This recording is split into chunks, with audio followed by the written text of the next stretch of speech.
Let's start. Good to be with you.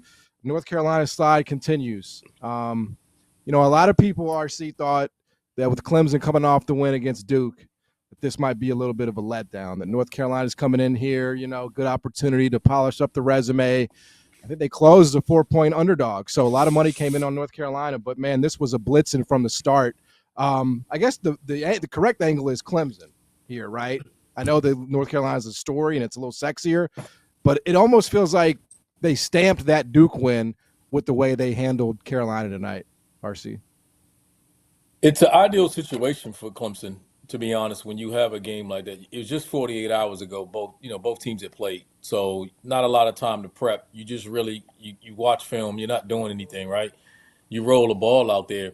But if you're going to be motivated for a game, it's a lot easier to get up for Carolina with no matter what type season that they're having. So great win, obviously, to get Duke. I thought that was the one game we talked about it all year long. I thought that was the one game Duke could lose in the ACC, and they did. So I'm not surprised.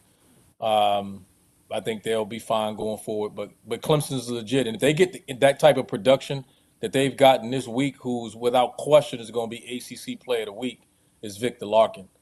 Mm. The week that he had, against Duke and Carolina was just amazing to watch. It's fun to watch, and if you're a Clemson fan, now you just need him to take that on the road. If he can start playing on the road, I think you'll like their chances going forward.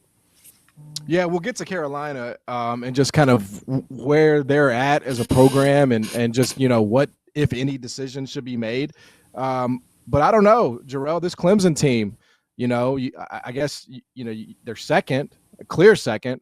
But at what point do we entertain them being contenders for first place in the ACC? I mean, they did just beat Duke. Man, I think RC hit it on the head. Like they over these last two games, they found a way to kind of unlock something with Locking. He's been tremendous, and to be honest with you, when he's playing like that offensively, it adds a different dimension, a different element to this Clemson team. Obviously, we know they got him who can do some things inside and out. But just even starting off tonight, he was red hot from three. He was 4 for 4 in the first half, and I think he scored 20 of the 22 in the first half as well too. So for the most part, he carried the offensive load early on and was able to give them enough separation to get a little bit breathing room. And then obviously they got Chase Hunter as well on the perimeter, and he kind of took things over in the second half. And then you still got Shefflin inside, who's just a rebounding machine, man. So I think this just gives them an added dimension. Uh, Zachary was really good tonight as too. He had a hell of a game.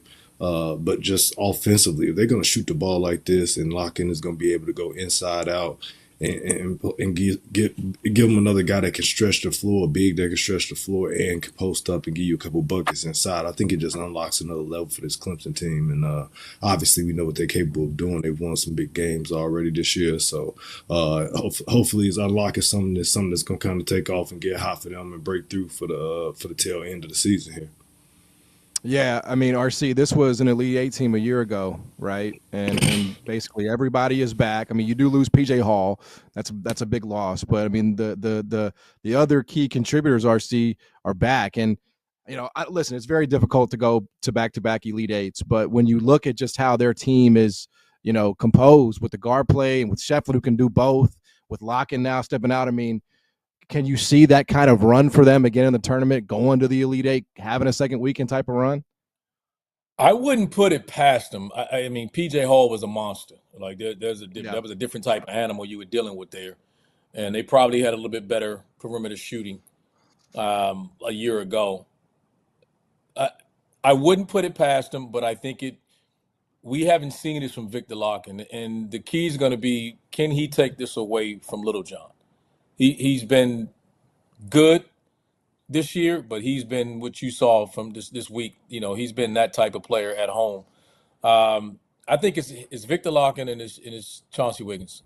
If those two guys elevate their games and play with the level of consistency, then they got everything else. They got perimeter shooting, multiple guys over 40%.